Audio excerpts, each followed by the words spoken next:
오늘 강의의 제목은 예수 그리스도이십니다. 우리는 예수님을 부를 때 흔히 우리 주 예수 그리스도라는 말을 합니다. 예, 그래서 우리 주 예수 그리스도 이 단어 안에는 사실은 굉장한 그 의미가 포함되어 있는 말씀입니다. 그래서 주 예수 그리스도라고 하는 그 단어 안에 포함된 게 너무나 엄청난 말인데 사실 우리가 그것을 쉽게 생각하거나 의미를 잘 모르고 놓쳐왔다는 것들을 보게 됩니다. 그래서 구강에서는 이 예수 그리스도에 대해서 좀 더 포괄적으로 생각해 보고자 하면서 그 소제목으로 첫째, 하나님의 아들 예수 그리스도, 둘째, 예수 그리스도께서는 아버지를 드러내신다. 셋째, 성령은 예수 그리스도를 증언하신다. 넷째, 우리의 주가 되시는 예수 그리스도라는 제목으로 살펴보고자 합니다. 첫 번째, 하나님의 아들 예수 그리스도. 여러분들이 잘 아시다시피 초대교회 성도들 사이에서는 인사말이 서로 암호와 같이 땅에다가 물고기를 그리거나 또 자기가 숨어 있는 곳에 조그만 표시를 물고기로 하거나 이렇게 해서 서로가 서로를 좀 표시하는 이런 표현을 하였습니다. 즉 익투스라는 물고기라는 말이 익투스라는 말인데 사실은 이에수스, 예수, 크리스토스, 그리스도, 테우, 하나님, 휴오스, 아들, 소테르, 구원자. 이 말의 그 합성어로 그 앞에 머리글만 뽑아서 그 단어를 만들었는데 그것이 익투스가 되었고 그래서 물고기로 그들이 서로 암호로 삼았던 말입니다. 그런데 사실은 이 익투스라는 그 구호가 사실은 단순한 어떤 구호가 아니고 그 안에 이들의 신앙이 녹아 있습니다. 즉 예수님을 어떻게 고백하고 있는가 하면 예수님은 그리스도이시고 하나님의 아들이시고 그리고 그분이 구원자이라는 그들의 신앙이 여기에 녹아 있는 것입니다. 예수님을 나는 그리스도요. 예수님을 나는 그리스도요. 또 하나님의 아들로 나의 구원자로 믿는다고 하는 신앙을 익투스 안에 담겨놓고 있는 것입니다. 지금 우리 가운데 이 신앙이 회복되어야 합니다. 우리의 현재 신앙이 사도들의 신앙이나 초대교회 신앙과 다른 것이 될 수 없기 때문에 우리가 과연 이 신앙 안에 있는지 돌이켜보고 이 신앙을 회복해야만 합니다. 왜 우리가 이렇게 이러한 신앙을 회복해야만 하겠습니까? 우리가 교회를 다니지만 실제로 내 문제와 예수님과 무슨 관계가 있는가 이것이 연결 접점이 없는 이런 신앙생활을 많이 해오고 있는 것을 우리가 부인할 수가 없습니다. 그래서 모양으로는 교회를 다니고 주일날에 와서 찬양하고 기도하고 또 헌금도 하고 많은 교회 활동에 참여하고 있지만 그러나 정작 내가 나의 삶의 현장으로 돌아오게 되면 어떤 커다란 문제에 부딪혔을 때 그 판단점이나 그 어떤 선택권이나 어떤 가치관들이 불신자와 별반 다를 것이 없이 살아가는 우리들의 모습을 우리는 부인할 수가 없습니다. 근데 이것을 왜 그럴까? 뭔가 열심히 신앙생활을 하는데도 하나님은 저 멀리 계시는 분, 내가 예수님을 믿는다고 하면서도 여전히 나는 세상 걱정을 해야 하는 뭔가 안 맞는 신앙생활이라고 이야기하는데 교회 안에서는 신앙생활이 되지만 교회 밖에서는 신앙생활이 안 되는 이런 모습들이 우리에게 참으로 많습니다.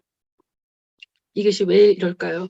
사실은 우리가 예수님 얼마나 크신 분이신지를 모르니까 얼마나 그분이 큰지 또 그분과 내가 어떤 관계에 있는지를 깊이 이해하지 못하고 알지 못하니까 삶의 많은 부분에 그분하고 상관이 없이 살아가게 되는 것입니다.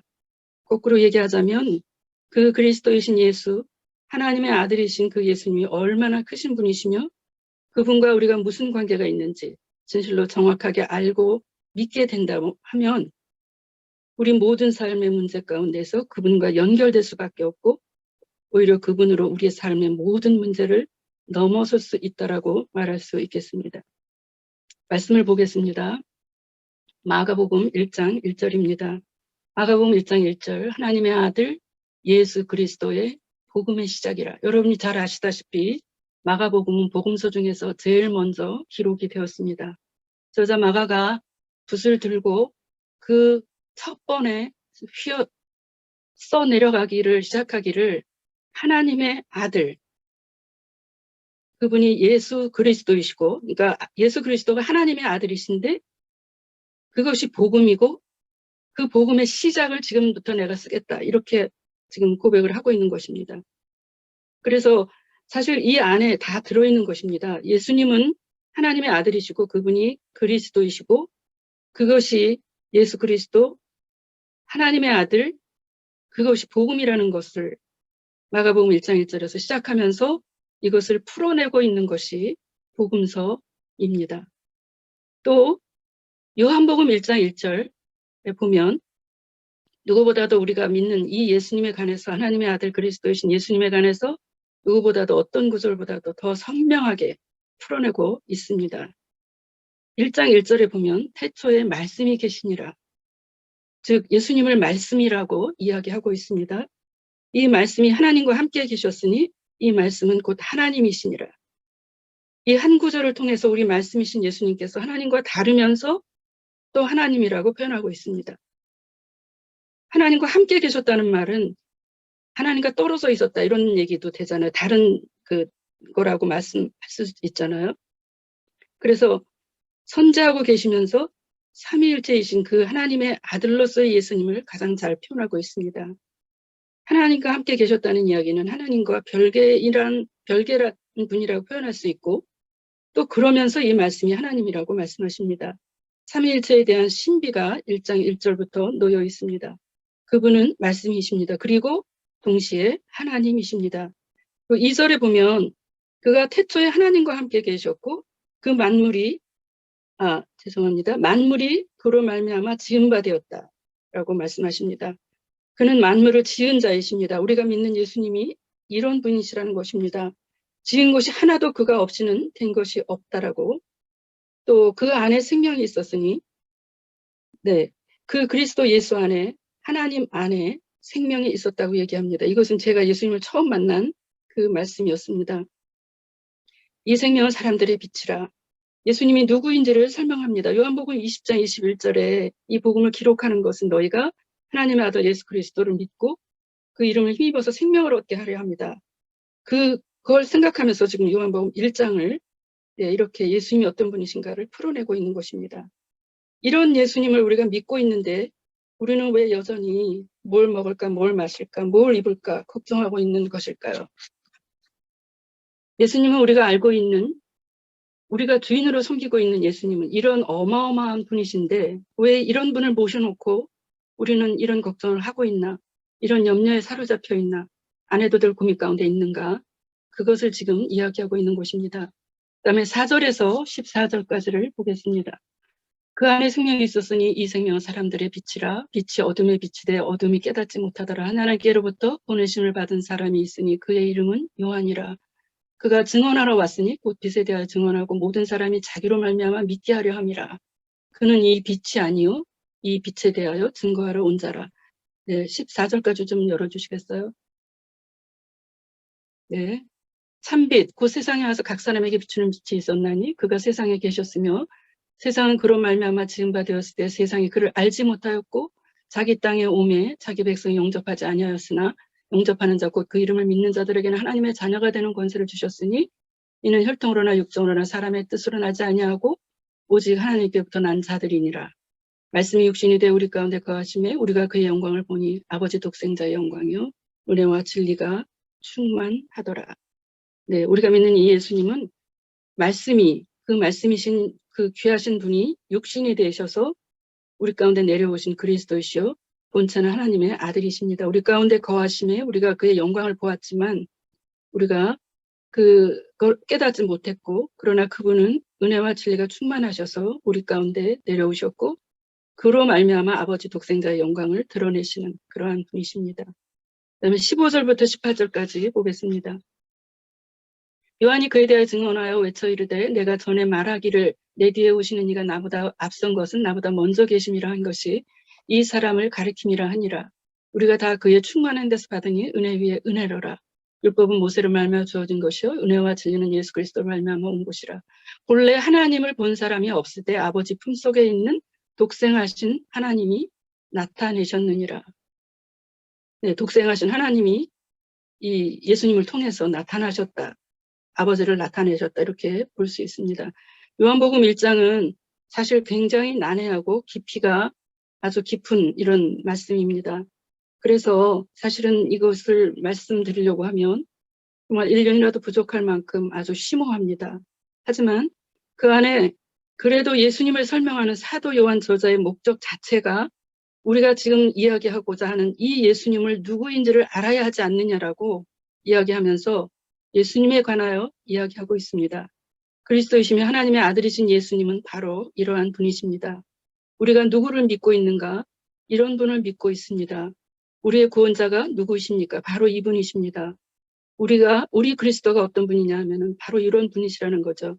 하나님의 아들 그리스도인 예수님이 이런 분이십니다. 이분을 우리가 주인으로 모시는 것입니다. 이분이 나의 모든 문제를 해결하신 그리스도이십니다. 그래서 이분은 하나님의 아들이시고 동시에 하나님이십니다. 이것을 지금 요한복음에서 설명하고 있는 것입니다. 성경 전체가 바로 이 이야기를 하고 있습니다. 그것을 지금 요한복음에서 아주 짧게 이야기하고 있습니다. 왜 이런 분을 모셔놓고 우리는 여전히 부족한 것처럼, 여전히 뭔가 많은 것을 예수님으로부터 얻어내야 하는 것처럼, 할 것처럼 생각하고 있는지요? 십자가면 끝이지 않겠습니까? 우리의 모든 죄를 십자가를 통해서 해결하셨고, 그분은 하나님이시기 때문에 그분 하나로, 예수님 그분 하나로 끝이 될 수 있으십니다. 우리는 과연 그런 신앙, 그만큼의 신앙이 있느냐를 내 자신을 돌아보아야 합니다. 이런 분이 우리에게 메시아로 오신 것입니다. 이분이 우리의 주인으로 오신 것입니다. 이분이 나와 함께, 이분이 함께 우리는 죽고 또 이분과 함께 사는 것입니다. 우리는 이분을 모시고 있는 것입니다. 부족함이 없습니다. 우리가 이분에게 접붙임을 당한 것입니다. 그리고 에베소서 1장 3절에서 10절을 보겠습니다. 하나님의 아들 그리스도 예수님을 잘 설명하는 모든 성경이 다 그렇지만은 특별히 조금 더 선명하게 드러내주고 있는 말씀이 이 말씀이십니다. 에베소서 1장 3절에 찬송하리로다. 하나님 우리 주 예수 그리스도의 아버지께서 그리스도 안에서 하늘에 속한 모든 순령한 법을 우리에게 주시되 그리스도 안에서 주신다고 말씀하십니다. 또 4절에 곧 창세 전에 그리스도 안에서 여기서도 그리스도 안에서라고 말씀하시죠.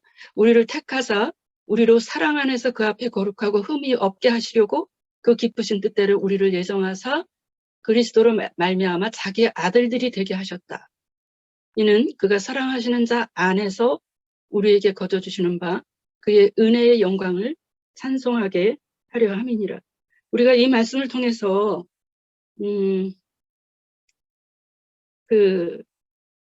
생각해 봐야 될 것이 주체가 하나님이시라는 것입니다.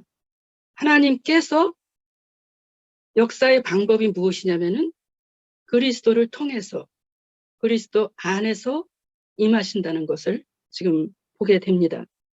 그리스도는 하나님의 역사의 방법이라고 볼 수 있습니다. 하나님께서 그리스도를 통해서 일하십니다. 우리가 믿고 있는 우리의 주인이신 우리의 메시아이신 그 예수님은 하나님께서 역사하시는 유일한 통로라고 말할 수 있습니다. 오직 그리스도를 통해서 그 안에서 그를 통해서 아버지 하나님께서 역사하십니다. 우리가 믿는 예수님은 이런 분이십니다. 또 두 번째로 다른 각도에서 생각을 해보면은 처음부터 끝까지 그리스도 안에서 모든 것이 이루어집니다. 에베소서 1장 3절에는 그리스도 안에서 하늘에 속한 신령한 복을 우리에게 주셨다고 이야기했고 그리스도 안에서 우리가 택함을 받았다라고 말씀하고 계십니다.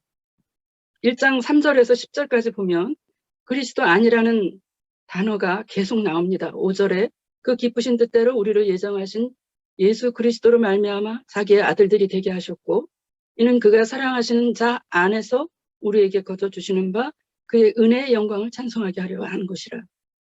창세 전부터 우리를 선택해 놓으시고 하늘의 모든 신령한 복을 주고 싶으신데 그것도 아주 단계적으로 우리에게 성취되고 이루어지는데 그리스도 안에서 이 모든 것들이 이루어진다는 것을 우리가 간과하면 안 되겠습니다. 또 7절에 보면 우리는 그리스도 안에서 그의 은혜의 풍성함을 따라 그의 피로 말미암아 속량 곧 제사함을 받았느니라. 이는 그가 모든 지혜와 총명을 우리에게 넘치게 하사 그 뜻의 비밀을 우리에게 알리신 것이요 그의 기뻐하심을 따라 그리스도 안에서 때가 찬 경륜을 위하여 예정하신 것이니 하늘에 있는 것이나 땅에 있는 것이 다 그리스도 안에서 통일되게 하려 하심이라. 여기서 중요한 말씀이 하늘에 있는 것이나 땅에 있는 것이 다 그리스도 안에서 통일되게 하려 한다는 이 말씀이십니다. 하나님은 그리스도를 통해서 역사하시고 사실은 그리스도 안에서 모든 것들이 이루어진다고 말할 수 있고요. 종국에는 그리스도 안에서 하늘에 있는 것이나 땅에 있는 것들이 다 통일된다는 말씀이십니다. 이 땅에 죄가 들어온 이후에 전 만물이 무질서와 혼돈 가운데 있습니다. 모든 우주가 하늘에 또는 하늘에 있는 영적인 세력, 또 땅에 있는 모든 만물이 지금 현재 무질서와 혼돈 가운데 있다라고 말할 수 있는데 결국 예수 그리스도 안에서 이 모든 만물이 통일되고 모든 만물이 그리스도에게 복종하게 되는 일들이 일어나게 된다는 것입니다. 그 모든 것들이 그 모든 만물, 하늘에 있는 것, 땅에 있는 것, 모든 만물이 복종하고 모든 만물이 통일되게 하는 것, 그것이 바로 예수 그리스도 안에서 그리스도를 통해서 그 일이 진행된다라고 말씀하고 계십니다. 우리의 주가 되신 우리의 메시아이신 하나님의 아들이신 이 예수님이 바로 이런 분이십니다. 우리는 이런 분을 우리의 주인으로 모시고 있는 것입니다. 이런 분이 우리의 구주가 되셨습니다.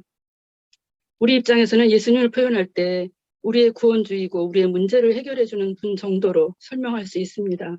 하지만 예수님은 그 정도의 분이 아니십니다. 이것은 매우 중요한 이야기입니다. 예수님은 우리 측면에서 볼 때 우리의 죄도 해결해 주시고 우리를 사단의 소나기에서 건져주시고 우리가 하나님을 만나게 하시는 그런 역할들을 하실 메시아이시지만 우리로서는 우리 문제를 해결해 주시는 그 정도의 분이시지만 사실 이분은 그 정도의 분이 아니라는 것입니다. 너무나 크신 하나님이십니다. 이분은 하나님의 아들이십니다. 이분은 우리 생각보다 훨씬 크신 그런 분이십니다. 너무너무 크신 분이시기 때문에 우리는 우리의 수준에서 이것을 보지 못하고 있는 것입니다. 성경은 이 이야기를 계속하고 있습니다. 누가 우리의 주가 되셨냐? 누가 우리의 메시아가 되셨냐? 이 놀라운 하나님이 우리를 건져내시려고 육신을 입은 것이 아니냐? 우리가 볼 때 우리의 문제를 해결해 주시는 좋은 분이시지만 이분의 객관적인 실체는 단순히 내 죄 문제를 해결해 주시는 그 정도의 분이 아니라는 것입니다. 이분이 어떤 분인가 하는 거를 요한복음 1장에서 쭉 설명하고 있고 이분이 어떤 분인가 하는 거를 에베소서 1장에서 또 설명하고 있고 하나님이 그리스도를 통해서 역사하시고 그리스도 안에서 모든 만물이 복종되고 통일되는 그러한 이 어마어마한 일들이 그 안에서 일어난다는 것을 이야기하고 있습니다. 또 한 구절 골로새서 1장 13절에서 20절을 보겠습니다. 그가 우리를 흑암의 권세에서 건져내사 그의 사랑의 아들의 나라로 옮기셨으니 그 아들 안에서 우리가 속량 곧 제사함을 얻었도다. 아버지께서 우리에게 그리스도를 통하여 하신 일들에 대해서 먼저 이야기를 하고 있죠. 그리고 나서 15절에 보면 그는 보이지 아니하는 하나님의 형상이시요 모든 피조물보다 먼저 나신 이시니 그분은 피조물이 아니라는 것입니다. 16절에 만물이 그에게서 창조되되 여기까지는 우리가 잘 아는 말씀이시죠.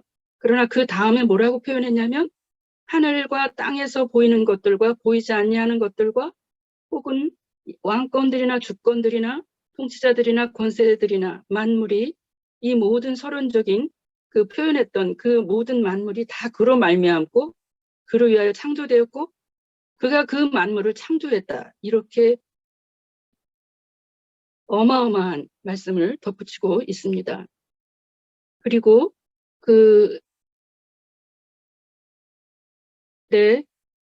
그리고 그 끝에 보면 16절 만물이 그에게서 창조되되 하늘과 땅에서 보이는 것들과 보이지 아니하는 것들과 왕권과 잠깐만요. 그래서 그로 말미암아 만물이 그 지음바 되었을 뿐만 아니라 만물이 지음받은 이유가 무엇이냐 하면은 그를 위해서 창조되었고 16절 마지막에 만물이 다 그로 말미암고 그를 위하여 창조되었고 라고 이야기를 하고 있습니다.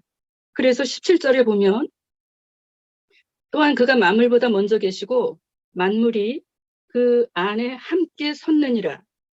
하나님만이 스스로 계신 분이시고 또 그렇게 얘기하면 하나님을 제외한 모든 만물은 그 스스로 계신 분에게 의존해야만 살 수 있는 그러한 존재들입니다. 만물이 그 위에 그 안에 함께 서 있습니다. 우리가 우리의 구주가 되시고 우리의 그리스도 되신 그 예수님이 이런 분이십니다. 그리고 특별히 그 예수님은 교회를 통해서 교회와의 가운데에서 이렇게 역사하고 계십니다. 18절에 보면 그는 몸인 교회의 머리시라. 우리는 그분의 몸이고 몸인 우리의 머리가 되신 분이 그리스도라고 이야기하고 있습니다. 사실 이것은 너무너무 있을 수 없는 일이라는 것을 고백하게 됩니다. 이것은 뭐라고 비교할 수 있을까요? 마치 글쎄요, 그런 비교가 합당할지는 모르겠지만 전 세계에서 가장 정치를 잘하는 미국 대통령이 나한테 와서 내게 정치를 가르쳐 주려고 내게 친히 왔다면, 또는 전 세계에서 가장 돈을 잘 버는 빌 게이츠 같은 사람이 제가 감히 그 사람들을 만날 수 있겠습니까? 근데 그런 분들이 내게로 와서 경제를 가르치고 그렇게 얘기하면 좀 이해가 될까요? 그 높으신 분이 우리의 머리가 되셨다고 하는 얘기는 우리로서는 너무나 축복이지만 사실 이게 안 맞는, 너무나 레벨이 맞지 않는 이야기이고, 그분이 우리의 머리가 되셨다는 이야기는 그분이 얼마나 낮아지셨는가 하는 것을 저희에게 말씀하고 계십니다. 그냥 그분이 우리의 머리이고 나는 몸이다, 이렇게만 생각하고 있지, 이런 관계가 형성되었다는 것은 조금 전에 18절에 보인 것처럼 그리스도를 설명하면서 교회와의 관계를 맺기 전까지는 그분이 어떤 분인가를 충분하게 설명을 하고 있지 않습니까? 그리고 나서 18절에 이렇게 어마어마하신 분이 우리의 교회의 머리가 되셨다, 이렇게 말씀하고 계십니다. 우리의 구주가 되신 분은, 우리의 그리스도이신 예수님은 바로 이런 분이십니다. 이런 분이 우리의 십자가를 지셨습니다. 이런 분이 그 십자가 지심이 하나님이 정말로 만족하게 했다. 그 속죄제사가 하나님께 만족하게 되었다. 그 속죄제사가 완벽했다고 하는 증거로 부활하신 것입니다. 그분의 십자가와 부활의 능력이라고 하면 모든 인류의 모든 죄, 그 어떤 것이라도 깨끗이 할 능력이 당연히 있지 않겠습니까? 영원히 완벽하게 단번에 모든 것을 끝내신 것입니다. 지금 우리가 섬기고 있는 예수님이 누구인지를 정확하게 알아야 합니다. 사도 바울이 늘 고백했던 것처럼 나는 내가 믿는 자를 내가 알고 그분을 내가 알기 때문에, 그리고 그분이 내가 의탁한 모든 것을 신실하게 이루실 것을 믿기 때문에 이 길을 간다라고 하는 바울의 그런 고백을 저희가 알고 있지 않습니까? 그러므로 우리가 회복해야 할 것은 그렇게 쉽게 이야기하고 쉽게 부르짖고 있는 우리 주 예수 그리스도, 그분이 어떤 분이시냐는 것입니다. 이분이 얼마나 크신 분이시고 이분과 우리의 관계가 어떻게 형성되었는지, 어떤 관계인지를 정확하게 안다고 하면 이렇게 어마어마한 분을 모시고 살면서 이런 고민하고 있다, 이것이 말이 안 될 것입니다.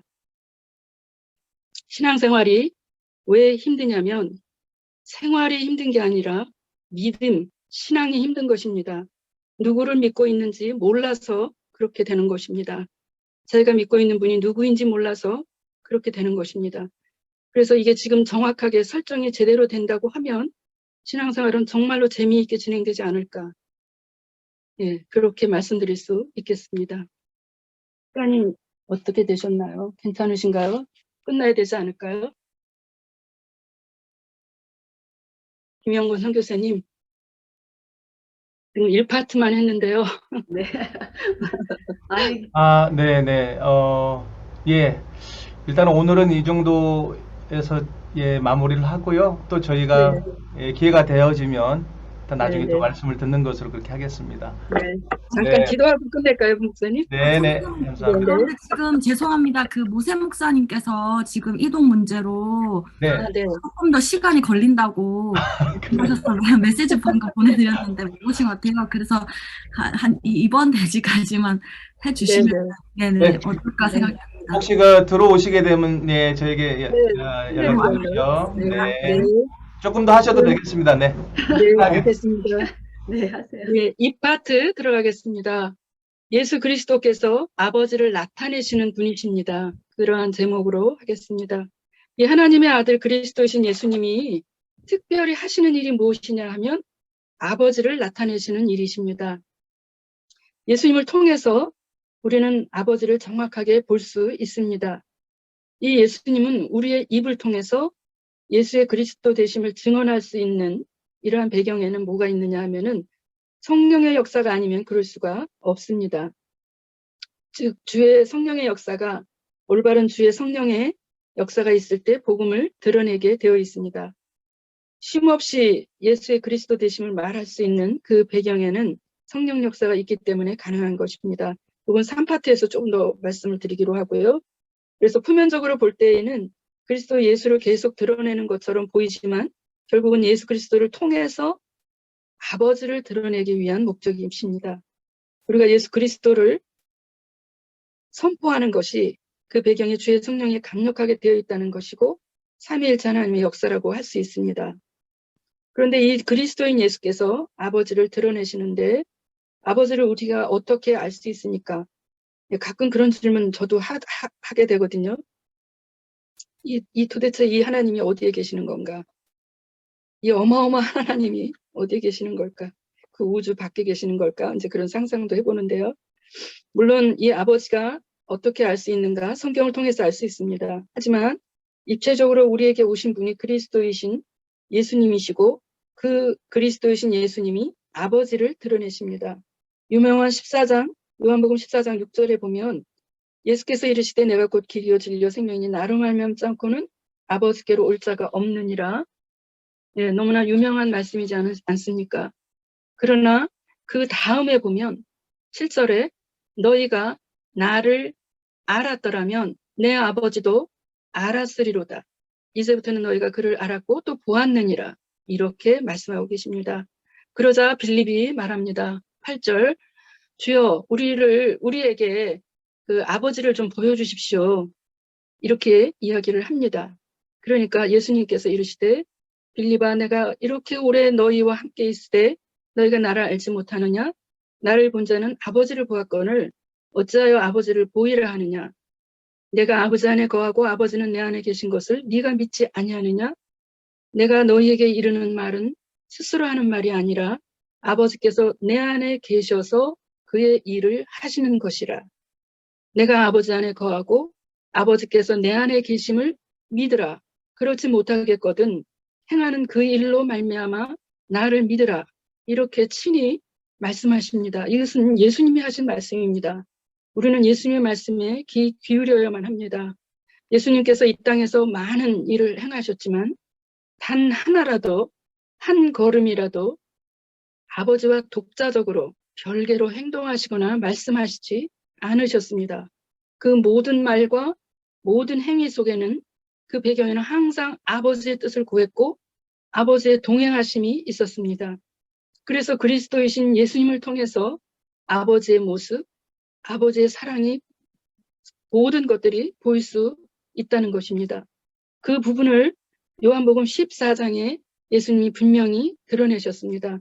그래서 우리가 예수님을 알면 알수록 예수님을 주목하면 주목할수록 예수님을 보면 볼수록 아버지를 볼 수 있고 그 아버지를 알 수 있고 아버지를 발견할 수 있다라고 말씀드릴 수 있습니다. 이것이 예수님이 직접 하신 말씀이지 않습니까? 마태복음 11장 27절을 보겠습니다. 내 아버지께서 내 모든 것을 내게 주셨으니 아버지 외에는 아들을 아는 자가 없고 아들과 또 아들의 소원대로 계시를 받는 자 외에는 아버지를 아는 자가 없느니라. 오직 예수님을 통해서만 우리가 하나님을 알 수 있고 또 하나님은 그 아들이신 예수님을 통해서만 우리에게 하나님을 우리에게 계시하여 주시는 것입니다. 또 누가복음 10장 22절을 보겠습니다. 동일하게 이것을 말씀하고 계십니다. 내 아버지께서 모든 것을 내게 주셨으니 아버지 외에는 아들이 누구인지 아는 자가 없고 아들과 또 아들의 소원대로 계시를 받는 자 외에는 아버지가 누구인지 아는 자가 없나이다. 이렇게 말씀하셨죠. 아버지를 알 방법은 그리스도를 통해서입니다. 요한복음 1장 18절에 본래 하나님을 본 사람이 없으되 아버지 품속에 있는 독생하신 하나님이 나타내셨느니라. 네, 18절에 분명하게 이야기하고 있습니다.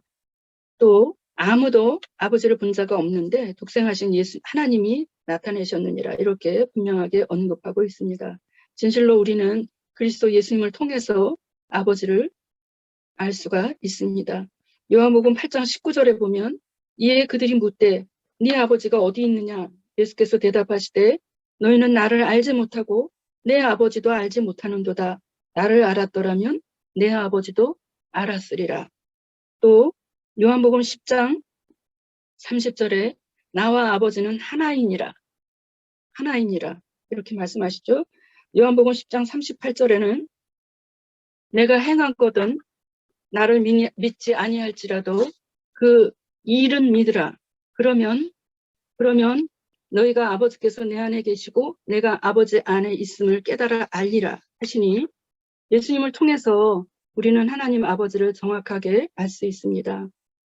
예수님이 바로 그 하나님 아버지를 드러내시기 때문입니다. 그리고 더 나아가서 성령은 그리스도 예수를 증언하십니다.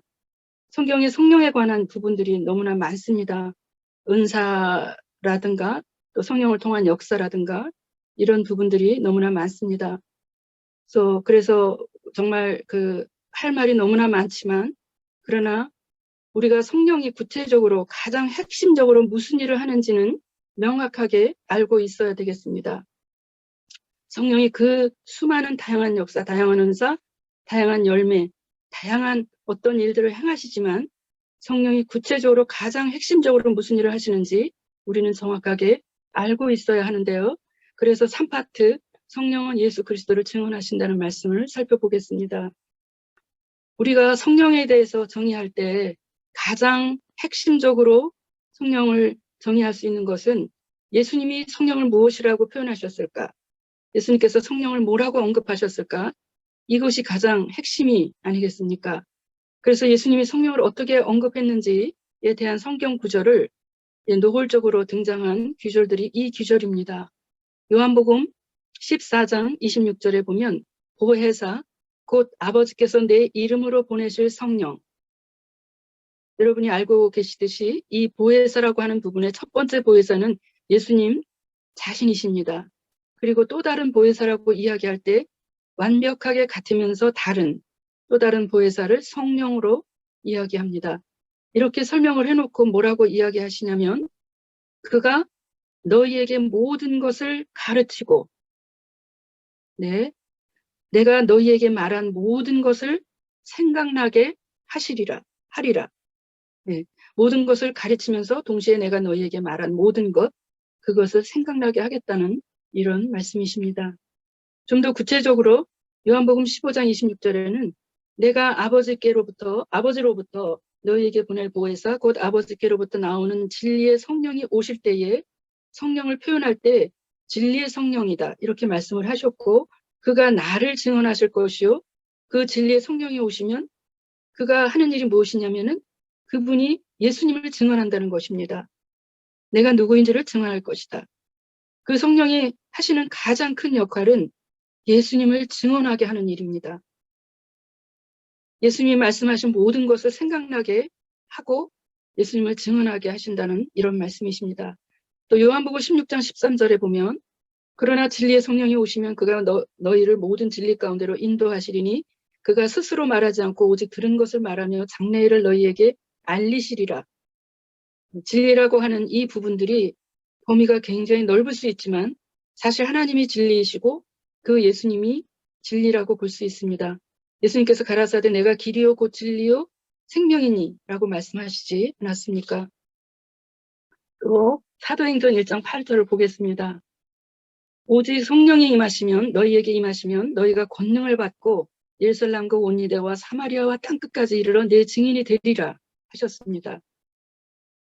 여러분 잘 아시겠지만 육신을 가진 채로 이 땅에서 남기신 마지막 유언과도 같은 말씀이라고 해도 과언이 아닙니다. 승천하시기 직전에 남기신 말씀이십니다. 그러면서 성령에 대해서 언급하십니다.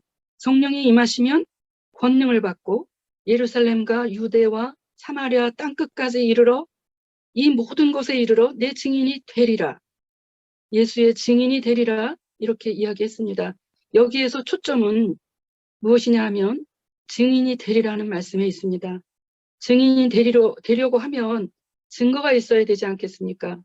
그래서 예수님이 하나님의 아들 그리스도라고 하는 증거가 있어야 되기에 그것을 위해서 권능을 허락하신다는 그런 말씀으로 볼 수 있습니다. 오늘날 수많은 성령운동 정말 입에 담고 싶지 않을 정도로 저도 참 많은 회의를 느꼈고 정말 그런 그 성령의 역사가 많지 않았습니까? 그것을 여기서 이야기를 할 필요는 없을 것 같습니다. 시간도 짧고 여러 가지 뭐 예언을 한다든가 또 제가 가장 싫어했던 건 마치 기독교 무당처럼 그 사람이 장례를 맞추면서 거기에 가서 뭐 기도를 받으라든가 나한테 와서 기도를 받자 뭐 이런 얘기를 하는 사람들 정말 참 회의를 많이 느끼고 가까이 하고 싶지 않았는데요. 사도행전에서 나타난 성령께서 임하실 때 몇 장면이 나옵니다. 한 번도 예외가 없습니다. 성령이 임할 때마다 예외 없이 예수의 그리스도 되심을 증언하십니다. 성령을 주시는 목적은 거기에 있습니다. 사도행전 2장에 주의 성령이 임하실 때 베드로가 일어나서 복음을 전합니다. 사도행전 4장에 성령 충만한 사도 베드로가 천하 인간의 구원을 얻을 만한 다른 이름을 주신 일이 없습니다. 그래서 사도행전에 성령 역사를 말할 때마다 성령 역사가 일어날 때마다 예외 없이 누구든지 예수의 그리스도 되심을 증언하는 쪽으로 결론이 났습니다. 이것이 아니면 온전히 성령 임했다고 이야기할 수 없습니다. 성령에 사로잡혔다고 이야기할 수가 없습니다. 이것을 준비하면서 정말 성령께서 저에게 임해 주시기를 간절히 기도하는 심정이 되었습니다. 그래서 언제든지 예수 그리스도 되신 것을 증언하게 해주십시오. 그런 마음으로 이 부분을 쓰게 되었습니다. 오늘날도 성령이 임하고 성령이 역사하신다고 하면 우리에게 방언의 능력을 주실 수 있고 또 예언하게 하실 수도 있습니다. 그러나 무조건 방언하고 이러한 그런 예언하고 이런 것들이 중요하지 않습니다. 그런 걸로 통해서 다른 사람들에게 위압감을 주고 또 그걸 통해서 돈을 벌고 이런 것들은 정말 하나님께서 보실 때 얼마나 역겨우실까 그런 생각이 듭니다. 내가 혹시 병 고치는 능력이 있다 할지라도 내 병을 고치는 능력이 과연 성령의 역사인가? 다를 수 있다는 것도 귀신도 성령을 이런 은사를 줄 수 있다는 것을 우리가 명심하고 나 자신과 또 다른 사람들에게서 일어나는 성령의 역사를 구별할 수 있어야 되겠습니다. 주의 성령이 임하시면 권능을 받고 땅끝까지 이르러 내 증인이 된다라고 예수님이 하신 말씀이십니다. 요한복음 14장, 15장, 16장 예수님이 성령을 이렇게 이야기했습니다. 그가 오시면 나를 증언할 것이고 그가 오시면 진리 가운데로 인도하실 것이고 그가 오시면 내가 말한 모든 것을 생각나게 하실 것이다. 그래놓고 사도행전에 주의 성령이 본격적으로 임할 때마다 반드시 예수님을 증언하는 일이 있었던 것을 우리는 너무나 잘 알고 있습니다. 사도행전 10장에 고넬료에게 복음을 전할 때에도 주의 성령이 임하셨고 사도행전을 쭉 보시면 전부 그렇습니다. 한 번도 복음과 상관없는 자기를 드러내고자 하는 그런 성령의 역사가 드러난 적이 없습니다. 이게 오늘날 전 세계의 성령운동에 대해서 우리의 관점에 대해서 아주 예리하게 살펴보아야 하겠습니다. 역사가 일어난다고 중요한 것이 아닙니다. 기적이 일어난다고 중요한 것이 아닙니다. 응답이 온다고 중요한 것이 아닙니다. 응답 오고 말고보다 더 중요한 것은 성령의 역사는 반드시 그리스도 예수를 땅끝까지 증언하는 쪽으로 가는 것이 맞습니다. 사도행전 2장에 오순절 날의 이름에 그들이 다 같이 한 곳에 모였더니 호련히 하늘로부터 급하고 강한 바람 소리가 있어 거기에 이제 그 성령이 모두 임하시게 되죠. 네, 그래서 그 다른 언어들로 이제 말하기 시작하니까 그분들이 이제 너희가 낯설이 취했다 이렇게 얘기하죠. 그럴 때 그 성령이 베드로에게 임했고요. 성령의 말하게 하심을 따라 모든 사도가 말씀을 전했고 특별히 사도행전 2장에서 베드로가 일어나서 동일하게 예수의 하나님의 아들 그리스도 되신 주이심을 전하는 일이 이제 처음으로 베드로가 사역에 들어갔을 때 일어나는 일입니다. 또 사도행전 4장에도 이 8절에 보면 이에 베드로가 성령이 충만하여 이르되 이렇게 하면서 마지막에 12절에 보면 11절 12절을 보면 이 예수는 너희 건축자들의 버린 돌로서 집 모퉁이의 머릿돌이 되었느니라. 다른 이로서는 구원을 받을 수 없나니 천하 사람 중에 구원을 받을 만한 다른 이름을 우리에게 주신 일이 없음이라 하고 예수님을 증거하고 있습니다. 이 말씀을 증언하는 베드로는 지금 공회에 서 있습니다. 공회는 자기의 스승이신 자기의 주이신 예수님을 십자가에 죽여야 된다는 결정을 내렸고 공판을 했던 자리입니다. 그 현장에서 지금 베드로가 지금 갇혀와서 그 현장에서 이 메시지를 전하고 있습니다. 말 까딱 잘못하면 죽을 수밖에 없는 바로 그런 상황에 자기 스승도 가차없이 죽였는데 베드로 정도는 아낌없이 죽일 수 있는 이러한 상황에서 지금 예수 그리스도를 아주 직접적으로 증언하고 있는 것입니다. 천하 사람 중에 구원받을 만한 다른 이름을 우리에게 주신 일이 없나니 예수님이 그리스도가 아니냐 이렇게 예수님을 직접적으로 증언하고 있습니다. 요한일서 5장 6절에 보면 6절에 이는 물과 피로써 임하신 이인이 곧 예수 그리스도시라 물로만이 아니요 물과 피로 임하셨고 증언하는 이는 성령이시니 성령은 진리니라. 성령은 그리스도 예수를 증언하십니다. 그래서 지금도 가장 성령의 역사가 정상적이고 건강하게 일어난다고 하면 그 성령에 충만한 자는 반드시 그리스도 예수님을 이야기할 수밖에 없습니다. 그게 가장 건강하고 건전한 성령의 역사라고 볼 수 있습니다. 그래서 우리가 복음을 정확하게 알고 복음을 제대로 믿고 복음을 증언하는 것 이상으로 강력한 성령의 역사는 없습니다. 지금 우리가 예수님을 정확하게 알고자 애쓰고 복음을 제대로 믿고자 투쟁하고 복음을 증언하고자 하는 이런 마음을 주시는 것, 이것은 바로 강력한 성령의 역사라고 믿습니다. 그래서 올바른 성령의 역사는 쓰러져서 몸을 떨거나 잠시 하늘나라에 갔다 오거나 무슨 예언을 하거나 뭐 병을 고치거나 이런 역사가 아니라 진짜 성령의 역사는 온전히 하나님 말씀에 사로잡혀서 내 입을 통해서 예수님을 전하게 되는 그러한 것입니다. 이 특권을 너무나 감사하고 예수님을 찬양합니다.